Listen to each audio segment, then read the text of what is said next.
Hello दोस्तों, कैसे हो आप सब। मैं उम्मीद करता हूँ आप सब अच्छे होंगे। दोस्तों, अप्रैल का महीना भी कुछ कुछ वैसा ही रहा जो पीछे 2-3 महीने रहे।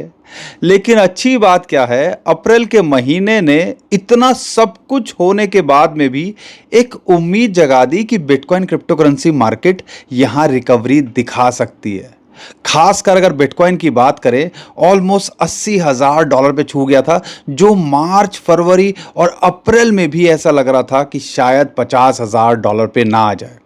और ये चीज़ हम आपके साथ में लगातार बात कर रहे थे कि यार माइनर्स की जो कॉस्ट है 80 से $85,000 के आसपास आ रही है, वो ज़्यादा लंबा सस्टेन नहीं कर पाएंगे। और अगर ब्लॉकचेन नहीं चलेगी, माइनर्स यहाँ पे कम से कम जो उनका खर्चा है वो भी नहीं निकलेगा, तो बिटकॉइन के लिए सरवाइव करना मुश्किल हो जाएगा। तो ये तो आना ही था, क्योंकि ये सिर्फ आप और मेरे लिए नहीं हो रहा है। यहाँ पे जो बड़े बड़े इंस्टीट्यूशंस, जो बड़े बड़े वेल्स, ये सब बिटकॉइन हजारों लाखों में लेके बैठे हुए हैं। ये सारे जो खेल है ना, अब उनके हाथ में जा चुका है। आपने देखा होगा 2-3 महीने नए साल की शुरुआत में सबसे ज़्यादा हालत हमारी ख़राब करी बिटकॉइन के ईटीएफ ने, क्योंकि दबा के उनकी तरफ से सेलिंग देखने को मिली। और जो थोड़ी बहुत रही सही कसर थी वो एक्सचेंजेस ने पूरी कर दी। और जो डंप किए हैं अक्टूबर के अंदर, नवंबर के अंदर, वो सबको पता है। वहाँ से रिकवरी दिखाना लगभग ऐसा लगता है यार पता नहीं ज़िंदगी में कभी दोबारा रिकवरी देखेंगे कि नहीं देखेंगे। बिटकॉइन के अंदर तो चलो उम्मीद कर लेते हैं, ऑल्ट कॉइन्स की तो अलग ही कहानी चल रही है। तो एक बड़ा डाउट निकल के आता है, यार ये मार्केट का फ्यूचर है तो है क्या। लेकिन जो अप्रैल के अंदर हुआ है उसके बाद ये तो लगने लगा है कि अगर आप अच्छे कॉइन में, खासकर बिटकॉइन इथेरियम में हो, तो यहाँ पे वो देर सवेर में रिकवरी करते आपको देखने को मिलने चाहिए। और हमें भी पर्सनली ऐसा लगता है।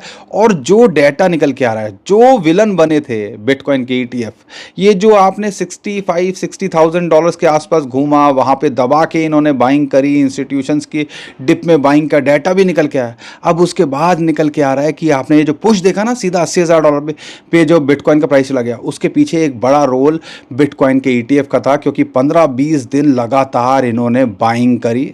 और अभी पीछे 1-2 दिन प्रेशर था, उसकी वजह से हमें थोड़ा सा 80,000 से ये $75,000 आ गया था। लेकिन अब वो ऐसा नहीं लगता कि यार ये जो है $50,000 की तरफ जाएगा। ऐसा लगता है शायद बिटकॉइन ने अपना बॉटम बना लिया है। और जो पिछले 2-3 महीने से यूएसडीटी जो मिंट नहीं हो रहे थे, उसका अकाल पड़ा था, पिछले 30 दिनों के अंदर जो यूएसडीटी हैं 4 बिलियन, और आज सुबह की न्यूज़ है नया महीना शुरू हुआ है और 1 बिलियन यूएसडीटी दोबारे मिंट हुए हैं। यूजुअली जब भी यूएसडीटी मिंट होते हैं एक सेलिंग प्रेशर देखने को मिलता है, क्योंकि बड़े बड़े इंस्टीट्यूशंस यहाँ पर खरीदने की कोशिश करते हैं। लेकिन ये $4 बिलियन यूएसडीटी मिंट होना पिछले 30 दिनों के अंदर वो सिग्नल दे रहा है कि हाँ यार अब इंस्टीट्यूशंस की बाइंग वापस आ रही है। अब ये $1 बिलियन, अगर आज मैं 94-95 रुपीज़ का $1 मानूं, तो समझ लो 9,500 करोड़ रुपए $1 बिलियन मिंट हुए हैं। अब वो हुए किस लिए हैं, उनसे बाइंग भी तो होगी ना। तो हमें हर चीज़ को देखना है कि बाइंग वापस आ रही है। तो ऐसा लग रहा है अप्रैल में जो रिकवरी की उम्मीद जगी थी, शायद एक पेस पकड़ता देखने को मिले। यहाँ पर मई, जून, जुलाई के अंदर मार्केट अच्छा करते देखने को मिल सकती है। और उसके लिए हमें कम से कम यहाँ मार्केट के अंदर टिकने की कोशिश करनी है। लेकिन टेंशन किस बात की है। इलॉन मस्क, दुनिया का सबसे अमीर आदमी, जिन्होंने डॉज कॉइन को 2021 में कहां से कहां पहुंचा दिया था, मतलब काफ़ी लाखों लोगों की किस्मत चेंज कर दी थी, उन्होंने ओपन एआई पे केस डाला हुआ है।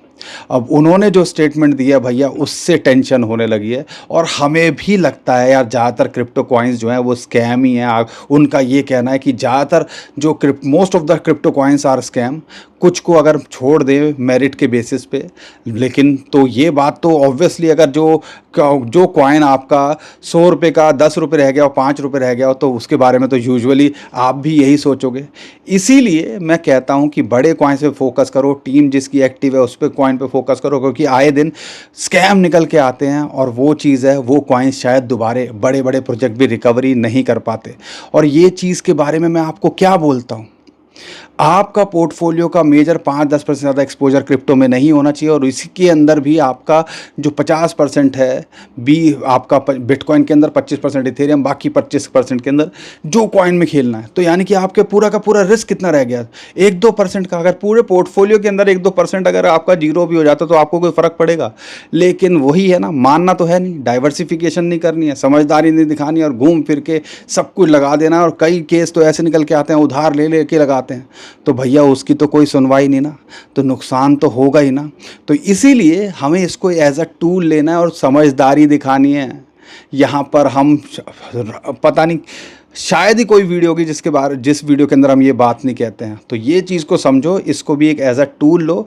लेकिन अगर आप अच्छे कॉइन में बने हुए हो, खासकर बिटकॉइन इथेरियम में हो, तो ऐसा लगता है इनका फ्यूचर आने वाले टाइम के अंदर अच्छा होता देखने को मिलना चाहिए, क्योंकि इनके पीछे जो कॉन्फिडेंस आता है वो बैंक्स, इंस्टीट्यूशंस, यूएसए की जो गवर्नमेंट है, प्रेसिडेंट ट्रंप हैं, वो सब जो स्टेटमेंट करते हैं, जो इसके ऊपर काम कर रहे हैं, माइनर ज़्यादातर यूएसए के अंदर है। और ETF का तो आपको पता ही है, बड़े बड़े जो इन्वेस्टमेंट हाउस हैं, ब्लैक रॉक, ये सब लगे हुए हैं। तो ये सब बात मुझे आपको बार बार बताने की ज़रूरत नहीं है, लेकिन आपको ये समझाने की ज़रूरत है कि भाई यहाँ पे वो ज़माने चले गए, रातों रात किस्मत चेंज हो जाती है, कोई कॉइन कुछ भी भाग जाता था। अब समझदारी दिखानी है, फ्री स्ट्रक्चरिंग पे फोकस करना है, और फोकस करो, बेटर है बिटकॉइन इथेरियम पे यहाँ पे बने रहो। और बाकी जो कुछ कॉइन्स हैं, और उसके अंदर मैंने 50 कॉइन के अंदर जो है, मैं वीडियो बना ही रहा हूँ, पहले 30 कॉइन की बना चुका हूँ, उनके अंदर क्या कर सकती है या क्या उम्मीद की जा सकती है। लेकिन वो भैया रिस्की तो है ही। तो ये सारी चीज़ें, और अगला पार्ट जल्दी आने वाला है, तो उसके लिए हमें सब्सक्राइब कर लीजिएगा। और यहाँ पर ज्ञान ज़्यादा हो जाता है, लेकिन ये बताना ज़रूरी है, क्योंकि आप इतनी आसानी से समझते नहीं हो। क्योंकि यहाँ पर एजुकेशन से ज़्यादा इन्फ्लुएंस चलता है, एजुकेशन से ज़्यादा यहाँ पर चलता है कि यार लालच चलता है कि भैया मुझे कोई बता दे और मैं 100 के 1 करोड़ बना दूँ। ऐसा होता है क्या? प्रैक्टिकली सोचो यार, अगर होता तो जो आपको बता रहा है वही ना कर लेता। तो ये हमें समझदारी दिखानी है, और यही हम कोशिश करते हैं कि साफ़ सुथरी चीज़ें आपको बताने समझाने की कोशिश करें। तो चैनल को सब्सक्राइब करो, वीडियो को लाइक और शेयर करो। डिटेल में और बात करते हैं थोड़ा सा, बिटकॉइन का क्या लगता है, ETF यहाँ क्या कर रहे हैं, और ग्लोबल सिचुएशन क्या बन रही है, और जो डेवलपमेंट हो रही है उसको आप इग्नोर मत कीजिएगा। और बिटकॉइन इथेरियम का टेक्निकली क्या लगता है, वो सब मैं इस वीडियो के अंदर आपको बताने वाला हूँ। तो यहाँ पर बहुत कुछ चल रहा है मार्केट के अंदर, लेकिन आपको ग्लोबल सिचुएशन कुछ भी हो, और आपको पता है वो शायद न्यूट्रलाइज अब होती जा रही है। दिल की धड़कनें बढ़ रही हैं भैया, क्योंकि यहाँ पर क्रूड का प्राइस $110-115 चल रहा है, ठीक है, $100 के ऊपर चल रहा है। और उसके बाद में भी जब यूएसए की मार्केट अपना नया ऑल टाइम हाई बना रही है, S&P 570 200 पॉइंट्स को पार कर गया, ऐसे ग्लोबल हालात में तो यहाँ पर ये तो आप कुछ अलग ही कहानी चल रही है। अगर टेक जाइंट्स देखते हो, एनवीडिया देखते हो, $5 ट्रिलियन के पार पहुंच गई उसकी मार्केट कैप, गूगल $4.5 ट्रिलियन के पार चली गई है। तो यहाँ पर AI और ये टेक जो है काफ़ी इन्फ्लुएंस कर रहे हैं। तो आप ये कह लीजिए कि यूएसए की मार्केट अच्छा कर रही है, तो हमने अक्सर देखा है जब यूएसए की मार्केट अच्छा करती है तो बिटकॉइन क्रिप्टो करेंसी उसको फॉलो करती है, और जब यूएसए की मार्केट गिरती है तो ये भी हमें क्रैश होता देखने को मिलता है। और ये भी एक बड़ा रीज़न है कि यूएसए की मार्केट के अंदर रिकवरी, इसी वजह से हम बिटकॉइन को दोबारा से 60-65 हज़ार से अभी $80,000 के पार देख रहे हैं। बाकी एक फैक्टर तो है ही, ट्रंप चाचा अगर कुछ कर दें तो कह नहीं सकता। अगर यहाँ पर ईरान के साथ कुछ और मैटर एस्केलेट हो, क्योंकि टाइम टू टाइम वो सब जो है जैसे पोस्ट करते हैं उससे तो टेंशन हो जाती है। और जिस हिसाब से ईरान और अमेरिका जो ब्लॉक करके बैठे हुए हैं स्ट्रेट ऑफ हॉर्मुज़ को, यार पैनिक तो है ही ना, परेशानी तो है ही ना। उसकी वजह से क्रूड का है, और इसकी वजह से ग्लोबल मार्केट पे इम्पैक्ट तो पड़ रहा है ना, महंगाई की मार पड़ेगी, गोल्ड सिल्वर पे उसका इम्पैक्ट पड़ रहा है। लेकिन अच्छी बात क्या है, यूएसए की मार्केट को यूजुअली बिटकॉइन फॉलो करता है, और इस टाइम पे या टेक कंपनीज़ की जो अगर परफॉर्मेंस अच्छी होती है तो बिटकॉइन फॉलो करता है। तो ऐसा अब हो रहा है, और यहाँ पे एक रिकवरी की उम्मीद मई के अंदर देखने को मिल सकती है। बाकी मैं वही कह रहा हूँ कि जो इलॉन मस्क भी कहते हैं, मैं बार बार ये रिपीट करता हूँ आपके सामने कि फोकस करो बड़े कॉइन्स पे या लिमिटेड रहो, अगर ज़्यादा कुछ एक्सपेरिमेंट नहीं करना बिटकॉइन इथेरियम पे, क्योंकि आपको पता है जब 80-80 90-90% कॉइन्स हैं और वो रिकवरी भी कई कॉइन्स करते हैं, लेकिन 100 में से वो चीज़ जो है कमाल 5-7 ही कर पाते हैं और यू नेवर नो वो कौन सा कॉइन हो। तो इसीलिए समझदारी दिखानी है। अब यहाँ पे ETF के अंदर दोबारा से बाइंग आ रही है। कल भी इनफ्लो पॉजिटिव रहा, लेकिन ग्लोबल ऐसा मिला जुला रहा क्योंकि फेड ने इंटरेस्ट रेट जो है कट नहीं किया।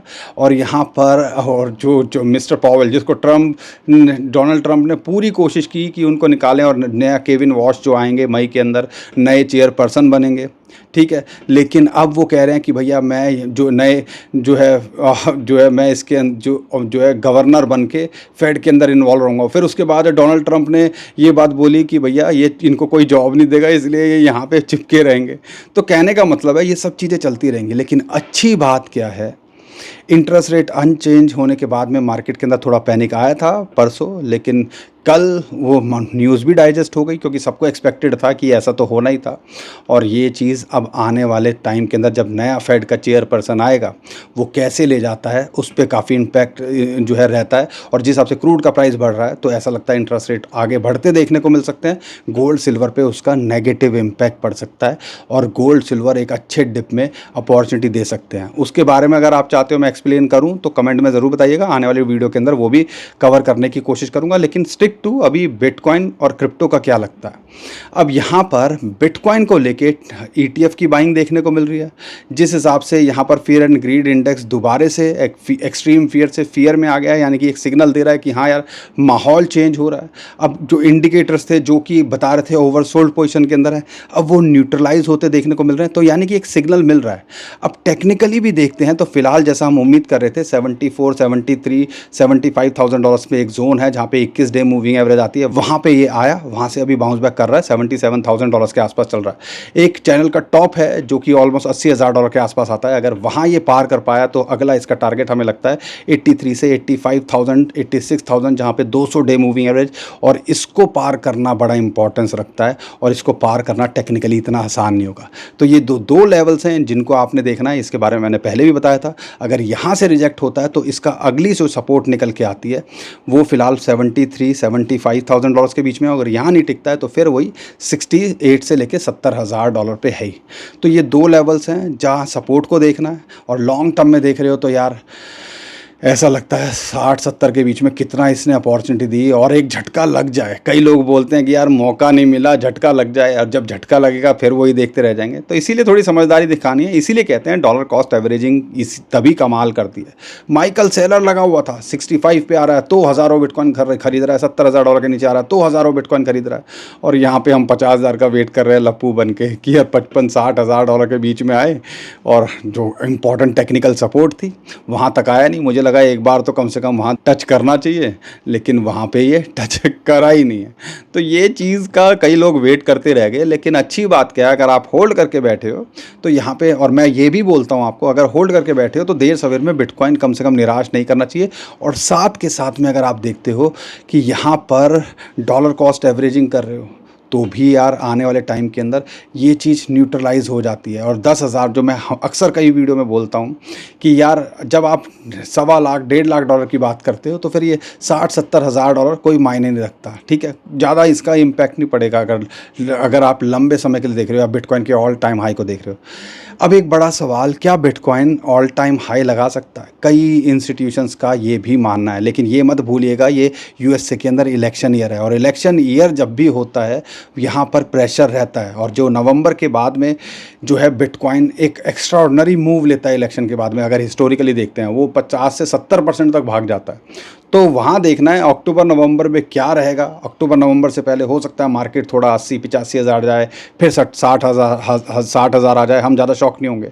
तो ये ऐसा रह सकता है कि यार $1 लाख के ये नीचे रहे, लेकिन जब इलेक्शन हो जाएंगे और उसके बाद में जब मार्केट के अंदर माहौल बनेगा, या अगर USA की मार्केट अभी एक्स्ट्रा ऑर्डिनरी कर देती है तो हो सकता है 80-85 हज़ार डॉलर का रेजिस्टेंस को तोड़ता है तो ये 1 लाख डॉलर तक जा सकता है।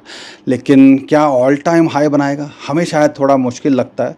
लेकिन हाँ, इलेक्शन के बाद अगले साल में हमें लगता है कि एक बड़ा मूव बिटकॉइन के अंदर तो कम से कम देखने को मिलना चाहिए, और वो चीज़ को फॉलो इथेरियम भी करता देखने को मिल सकता है। तो ये सब चीज़ें हैं जो हम ऑब्जर्व कर रहे हैं, जो पिछले 8-10 साल में सीखा है। तो इसलिए जल्दबाजी भी नहीं करनी है, हड़बड़ी में भी नहीं रहना है, और यहाँ पे शांति से बैठना है। अगर आप 1-2 साल का आपको टाइम लेके चलना पड़ेगा, और शॉर्ट टर्म में आपको पता ही है ये लाइंस कहाँ रेजिस्टेंस है, कहाँ सपोर्ट है। अब यहाँ पर बात समझ में आ रही है, नहीं आ रही है?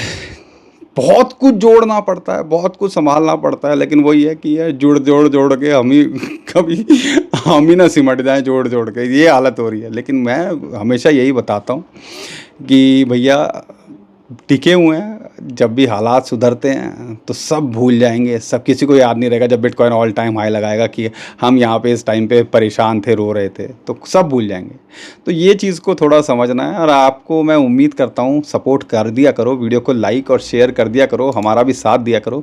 अब यहाँ पर इथेरियम और सोलाना की बात करते हैं। Ethereum 2400-2500 dollar 200 day moving average की एक रेजिस्टेंस है, जो आने वाले टाइम के अंदर 83 से 85,000 बिटकॉइन के लिए बनती है।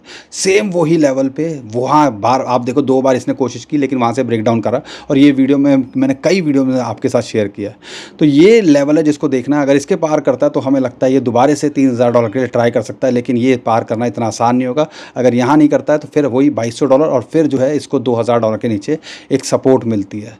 सोलाना के साथ में यही है कि 195 से लेके 110 डॉलर के बीच में एक इंपॉर्टेंट रेजिस्टेंस जोन है। अगर उसके पार जाता तो ये 120 डॉलर के लिए ट्राई कर सकता है। लेकिन फिलहाल के लिए देखते हो जिस हिसाब से ये आपका लो बॉक्स ट्रेडिंग के अंदर है, तो यहाँ पे अगर मौका दिखे तो 75 डॉलर के आसपास आए तो यहाँ पे फोकस किया जा सकता है। बाकी ऑल्ट कॉइन्स के लिए मैं वीडियोस बना ही रहा हूँ, हमारी पुरानी वीडियोस देख लो, उससे आइडिया लग जाएगा। टॉप 50 कॉइन्स हैं, और कमेंट में पूछते रहो। कई लोगों ने हमसे कई कॉइन्स पूछे हैं, गाला वाला, वो सब हम आने वाली वीडियो के अंदर कवर करेंगे। बट हमारी कोशिश यही है कि भैया डाइवर्सिफिकेशन पे फोकस करो, समझदारी दिखाओ, रिस्क उतना लो, और बिना फाइनेंशियल एडवाइज़र के कुछ मत करो। क्योंकि हम तो कोशिश कर रहे हैं जो भी इन्फॉर्मेशन अपडेट है अपना एक्सपीरियंस शेयर करने की, लेकिन हम फाइनेंशियल एडवाइज़र नहीं हैं। हम आपके साथ में यहाँ दुख सुख बांट सकते हैं, हम आपको इन्फॉर्मेशन दे सकते हैं, लेकिन डिसीज़न आपने लेना है और समझदारी से लेना है। सुनो सबकी, करो अपने मन की, जो हर बार मैं आपको बोलता हूँ। उम्मीद करता हूँ दोस्तों आपको हर बार की तरह कंटेंट अच्छा लगा होगा। फिर भी कोई डाउट है कमेंट में पूछिए। वीडियो पसंद आई है तो वीडियो को लाइक करिए, चैनल को सब्सक्राइब कीजिए, ट्विटर टेलीग्राम को हमारे फॉलो कर लीजिए, नीचे डिस्क्रिप्शन में उसका भी लिंक दे दिया है। अभी के लिए विदा लेता हूँ। खुश रहिए, मुस्कुराते रहिए, कमाते रहिए। आपका दोस्त पंकज। थैंक यू, नमस्कार, धन्यवाद।